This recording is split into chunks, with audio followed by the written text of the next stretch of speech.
Өдрийн мэнд хүргэе эрхэм сонсогчдоо та бүхэнд Монголын бүтээмжийн төвөөс мэдчилж байна. Монгол улсад 30 гаруй жил үйл ажиллагаагаа явуулж бүтээмжийг дээшлүүлэх замаар Монголын бизнесийн болон эдийн засгийн хөгжилд үнэтэй хувь нэмэр оруулж ирсэн Монголын бүтээмжийн төвөөс та бүхэндээ энэ өдрийн мэндийг дахин хүргэхийн ялдамт та бүхний сонорт бүтээмж подкаст зурлалыг өргөн барих болсноо танилцуулж байна. Өнөөдөр подкаст зурлалын маань хамгийн эхний дугаар та бүхэндээ бүтээмж гэж юу вэ гэдэг сэдвээр ярилцахаар бэлдсэн юм аа. Тэгэхээр Монголын бүтээмжийн төв өнөөдрийн хүртэл 30 гаруй жил ажиллахдаа чухам ямар үүрэгтэй байв, ямар онцгой үйл явдлуудыг зохион байгуулав, ямар амжилтанд хүрэв, яаж бусдыг одоо нийгмийн эдийн засгийг дэмжиж хөгжвөө гэдэг талаар бас танилцах болно. Бүтээмж подкаст зурлалын хувьд сар бүрийн 2 дахь болон 4 дахь 7 хоногийн пүрэв гаригийн 12 цагт сонсогч та бүхний гэгэн сонорт хүрч байх болно. Тэгэхээр та бүхэн цаашаа бүтээмж гэдгийг илүү ойрхон мэдэх, өөрсдийнхөө үйл ажиллагааг илүү сайжруулах, илүү бүтээмжтэй ажиллах, магадгүй илүү их амжилтанд хүрэхийг хүсэж байвал манай бүтээмж зурлалыг алдалгүй сонсож байгаарай. Ингээд сар болгоны 2 болон 4 дахь 7 хоногийн пүрэв гаригийн 12 цагт та бүхнийгээ хүлээж байх болно. За өнөөдрийн эхний дугаарт Монголын бүтээмжийн төвийн дэд захирал хадагтай Батүлэг өргөдөн оролцож байна.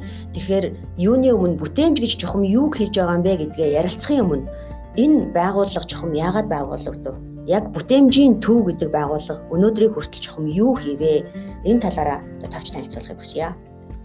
За сайн байцгаана уу эрхэм хүндэт сонсогчдоо. Тэгэхээр Монголын бүтээмжийн төв анх 1992 онд байгуулагдаад Аз намхан далайн бүс нутагт эдийн засгийн болон хөгжлийг дэмжих зорилгоор байгуулагдсан засгийн газар хоорондын байгууллага Азийн бүтээмжийн байгууллагын үйл ажиллагааг бол Монголд хэрэгжүүлэхэд дэмжлэг үзүүлж ажилладаг ийм төрлийн бас байгууллага юм байна.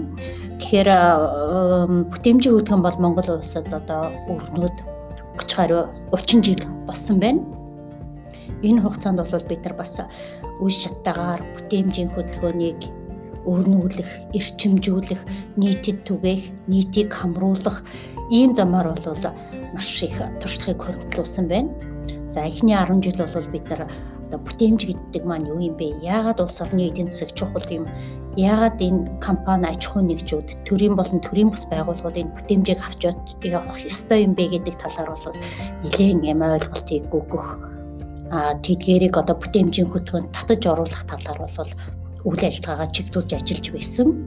За ингээ 2006-7 оноос эхлээд бид нар аж ахуйн нэгж байгууллага дээр яг бүтээмжийн хөтөлбөрийг үр дүнтэй хэрэгжүүлэх, Монголын туршлагыг бий болгох энэ тал дээр бол илүү анхаарч ирсэн. Нэр бүтээмж гэдэг бол маш юм хүчтэй ийм арга хэрэгсэл юм байна. Тэгэхээр Япони, Сингапур, за Азийн бар орнууд хөгжил төрсөн нууц ерөөсөө бүтээмжийн баримжаатай хөгжлийн ийм загварыг бий болгож чадсан байгаа юм. Дэлхийн 2 дугаар дайны дараа Японы эдийн засаг нийгэм болоод үнэхээр хүнд байдалтай байсан. За тэгээд энэ дээр бол бид нар Японы засгийн газраас бол бүтээмжийн хөтөлбөрийг бүтээмжийн зарчмыг тодорхойлж хөгжлийнхаа нэг гол тулгуур үзэл баримтлал болгож чадаж энэтэй бол тууштай чиглэсэн арга хэмжээнүүдийг хэрэгжүүлэх замаар эдийн засгийн үүдэн татаж чадсан байна. Тэгэхээр бүтээмж гэдэг бол ямар хүчтэй арга хэрэгсэл нь бол эндээс харагдаж байна гэсэн. Тэгэхээр Монголын бүтээмжийн төвөөс бол 2005-6 оноос эхлээд энэ загвар байгууллагуудыг бий болгоод Монголын кейсүүдийг бий болгож чадсан байна. За ингэхдээ бид нар бүтээмжээ дэвшүүлэх үндсэн арга хэрэгслүүд 5S, чанарын дуглан, кайсэн сандлын тогтолцоо зэрэг ийм тасралтгүй сайжруулалтын арга хэрэгслүүд. За мөн менежментийн арга хэрэгслүүд болох чанарын менежментийн тогтолцоо, чанарын нэгдсэн удирдлага, бизнесийн төвлөрчлийн тогтолцоо, өөрчлөлтийн менежмент зэрэг энэ менежментийн аргуудыг бас аж ахуйн нэгж байгууллагуудад танилцуулж ингэж эхэлсэн байна. Өдгөө бол нийт Азийн загвар болох үс энэ менежментийн аргыг нэвтрүүлсэн 20-од байгууллага бол Монгол улсад бий болсон байна. Тэгэхээр менежментийн болон энэ үндсэн арга хэрэгслүүдийг байгууллага дээрээ бол амжилттай хэрэгжүүлсэн 100-аад энэ аж ахуйн нэгж байгууллагууд төрийн болон төрийн хувийн хвшлийн ийм аж ахуйн нэгж байгууллагууд бол байна. За эдгээр байгууллага маань нэг удаадаа энэ хөтөлбөрийг хэрэгжүүлээ зогсохгүй. Маань нөгөө хөгжлийн гол тулгуур юм а гэдгийг бол хүлээн зөвшөөрч байнга сайжруулж ингэж ажиллаж ирсэн байна. За тэгэхээр сая Батөлгийн захирлын дурдсан тэр тасралтгүй сайжруулалтын аргууд гэдгийг бид нар дараагийнхаа нэвтрүүлгээр дэлгэрэнгүйгээр бүр сэдвээр ингээд тусгаалan та бүхэндээ хүргэх болно. За тэгэхээр нэг асуулт байна. Бүтээмж гэдэг зөвхөн байгууллага дээр хэрэгжих ёстой юу? Эсвэл хувь хүн дээр хэрэгжих ёстой юу гэдгийг бас хэлж өгөөч. Магадгүй сонсогчд маань би өөрөө илүү сайжруул байгууллагынхаа хөгжилд төв нэмрээ оруулж чадна гэж итгэдэг байж бас магадгүй. Тэгэхээр бүтээмж гэдэг бол ерөөсөө хамаарахгүй талбар гэж байхгүй. Тэгэхээр тухайн одоо аж ахуй нэгж байгуулах юм уу тийм ээ, хувь хүн улс орон салбарын хэмжээнд хэдийн хэмжээний баялаг бүтээж чадж байгаа энэ хэмжээ бол бидний бий болгож байгаа бүтээмжийн хэмжээг тодорхойлж байгаа. Улс орны тухайд бол дотоодын нийт бүтээгдэхүүн, салбарын тухайд бол тухайн салбарын үйлдвэрлэсэн нийт одоо бүтээгдэхүүний хэмжээ. За аж ахуй нэгж тухайд бол тухайн аж ахуй нэгжийн одоо нийт бий болгосон нэмэн өртөг буюу баялагын хэмжээ. Хувь хүний тухайд бол нэг цагт бүтээсэн одоо ажлын хэмжээ юм уу гэх мэтлэнгээр энэ бүтээмжийг бол тухайн одоо төвшин болгонд нь бол тодорхойлох боломжтой. Тэгэхээр бүтээмж гэдэг бол хувь хүний бүтээмж өндөр байвал тухайн байгууллагын бүтээмж бол өндөр байна.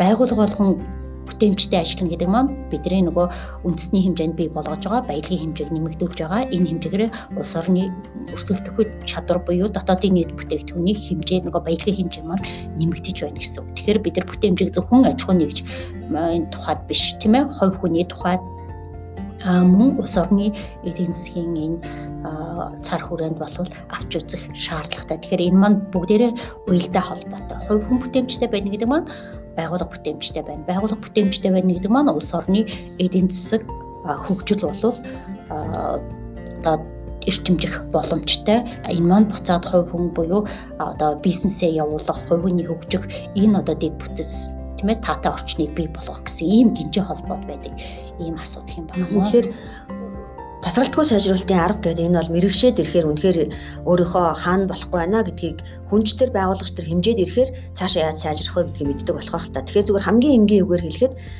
бүтээмжээ сайжруулахын тулд яг яах ёстой юм? Тэгэхээр бүтээмж сайжруулах тасралтгүй сайжруулалт гэдэг бол одоо байгууллага аж ахуй нэгж нөгөө хувь хүн болгоны өмнө тавигдах ёстой юм асуудал. Бүтээмж гэдэг бол өргөн хүрээний асуудал байгаа тийм ээ. Тэгэхээр өнөөдөр би амжилтанд хүрсэн ч гэсэн маргааш миний хүрсэн энэ амжилт бол уналт болж ирж идэг. Тэгэхээр яагаад гэхээр манай өрсөлдөгч маш хурдан хөгжиж байна. Улс орны хөгжил, технологийн хөгжил, хувь хүний хөгжил бол маш хурдцтай явагдаж байгаа. Тэгэхээр би өнөөдөр хүрсэн амжилтандаа бол сэтгэл ханах ёсгүй юм байна.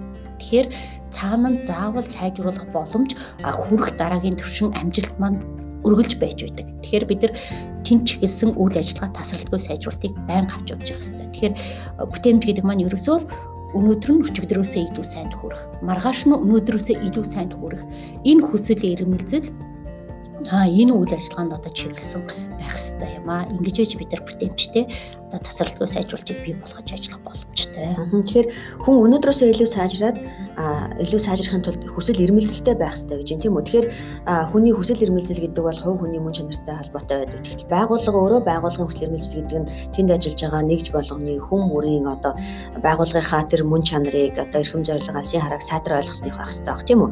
За тэгвэл яг одоо за ер нь манайх болохгүй шүү.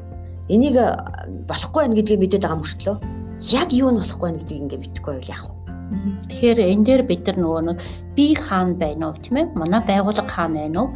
Манай хүрэх дараагийн түвшин маань хаана вэ гэдгийг байнга мэдэж байх хэрэгтэй. Тэгэхээр бидний одоо дэвшүүл тавьсан алсын хараа эрхэм зорилго байна тийм ээ? Бид нар одоо яг ямар одоо түвшинд хүрэх ёстой юм гэдгээ бид нар зөв тодорхойлох хэрэгтэй. Тэгэхээр тэр маань одоо үндэсний хамгийн сайн түвшин хаана байна? Эсвэл олон улсад бий болгосон сайн туршлагууд хаана байна? Энэ бүгдээ суралцаад миний хүрэх боломжтой түвшин хаана байна вэ гэдгээ тодорхойлох, тэндээ чиглэсэн үйл ажиллагаагаа явуулах.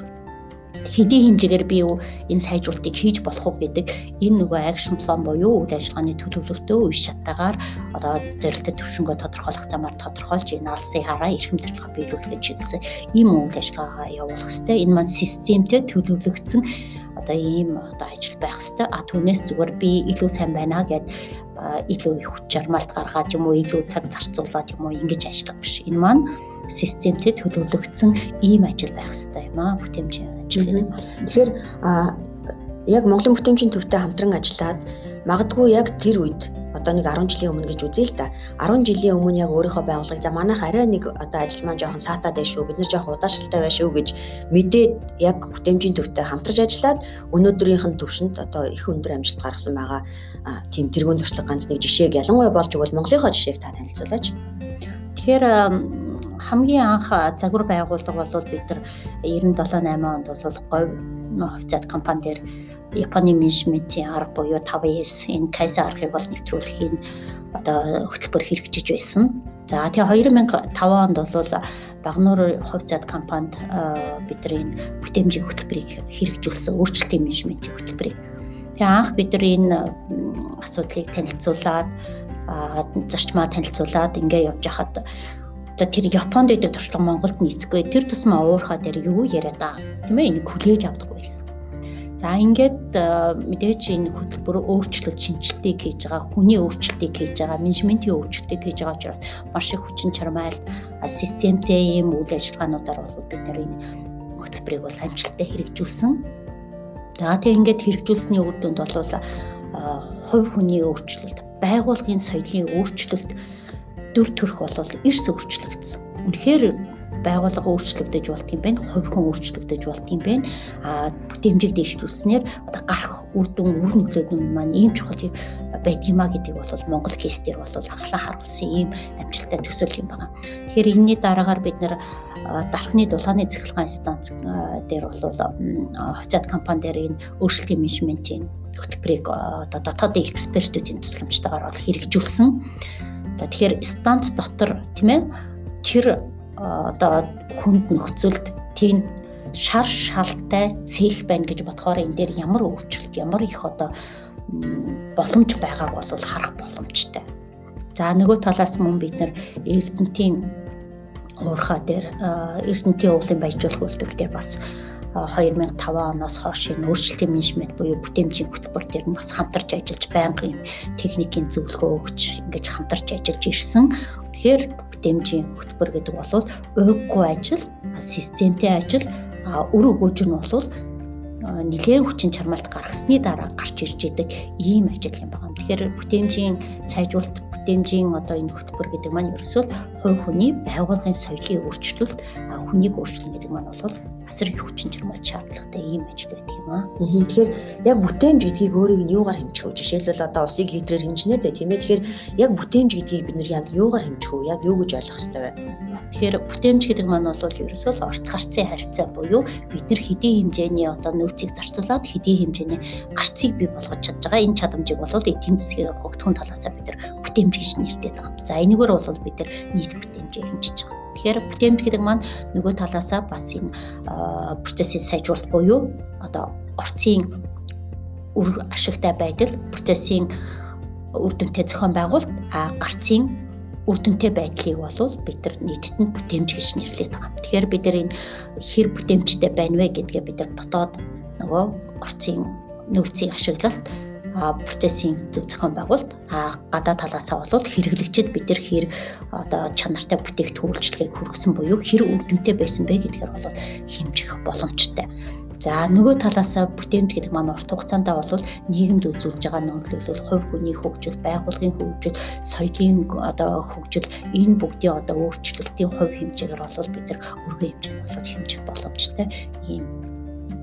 Тэгэхээр 2005 оны үед одоо тэр үед билүү нэг хэсэг ялангуяа одоо иргэний нийгмийн салбарт төрийн бүс байгууллагуудын хувьд бол одоо ажлын байрны 5C гэдэг энэ зарчмын талаар маш их яригдчихсэн.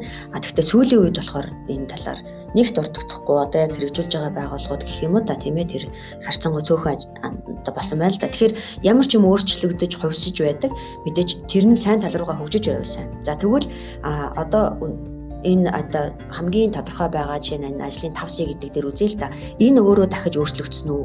Тийм ээ. Одоо энэ ажлын байрны энэ 5C зарчмыг хэрэгжүүлснээр өөрчлөлтийг одоо эхэлж байна гэж үзэж байгаа. Яг энэ өөрөө өөрчлөгдсөн үү?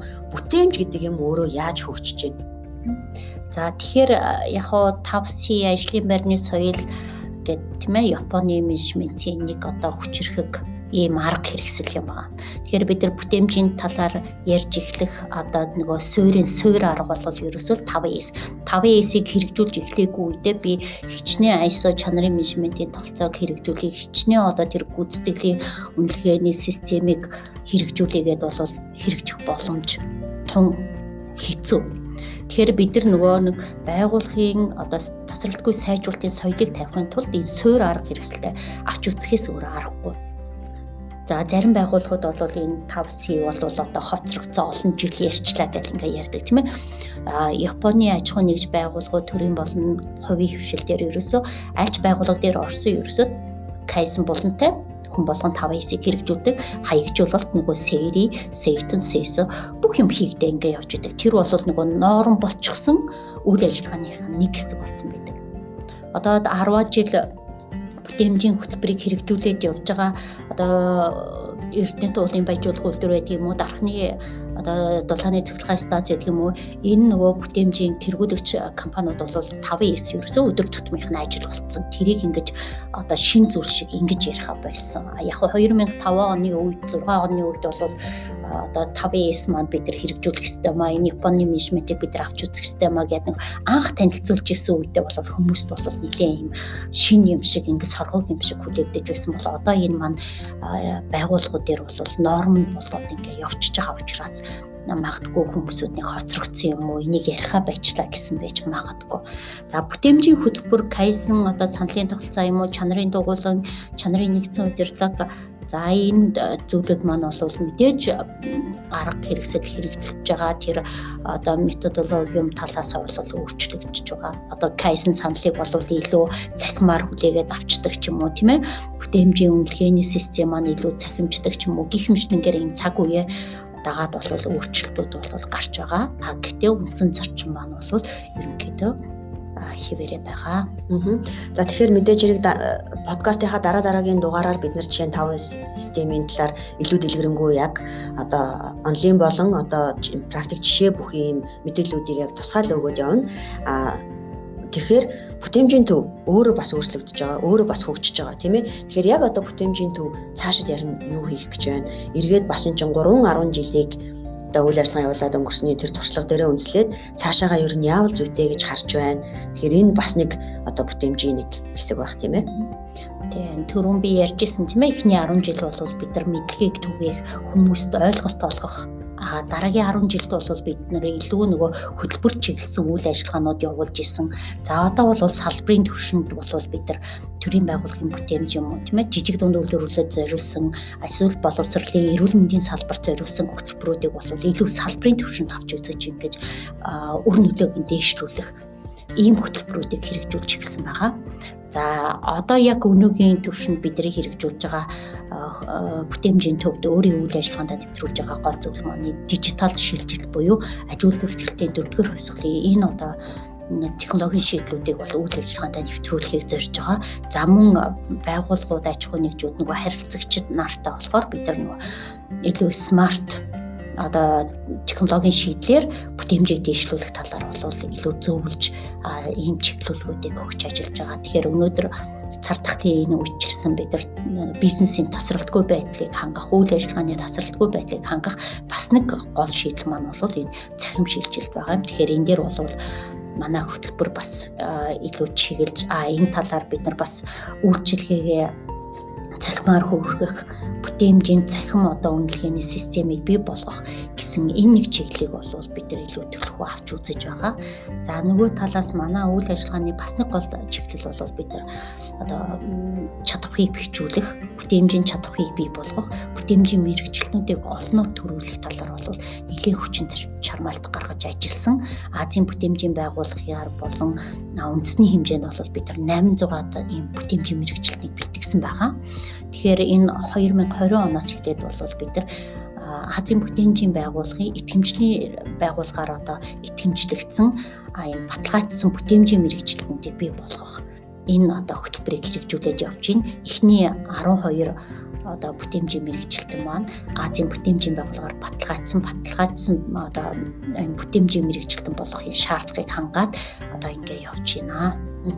За тэгэхээр нэг байгууллагт одоо ингээ бүтээмжийн мэрэгжилтэнтэй боллоо гэж бодъё тийм ээ. Тэгэхээр энэ мэрэгжилтэн одоо ганцаараа байгаад ч гэдэг юм уу, тэр хүн яг тэр байгууллага доторх бүтээмжээ дээшлүүлэхэд одоо яг юу хийх вэ? Өөрөөр хэлбэл зарим одоо олон гэдэг юм уу да хүнтэй, хүний нөөцийн хувьд харилцан адилгүй одоо бэкграундтай тийм ээ, одоо харилцан адилгүй одоо боловсрал гэдэг юм уу, ажил үргийн хуваар нь өөр тийм хүмүүс нэг ойлголтоор яг тэр бүтээмжийн мэрэгжилтний зааврыг дагаж ажиллана гэдэг одоо эхлээд сонсоход заримд нь бол одоо ойлгомжгүй тусах байх. Тэгэхээр тэр бүтээмжийн мэрэгжилтэн яг тэр бүтээмж гэдэг юмыг байгууллага дээр яг яаж хийх ёстой вэ?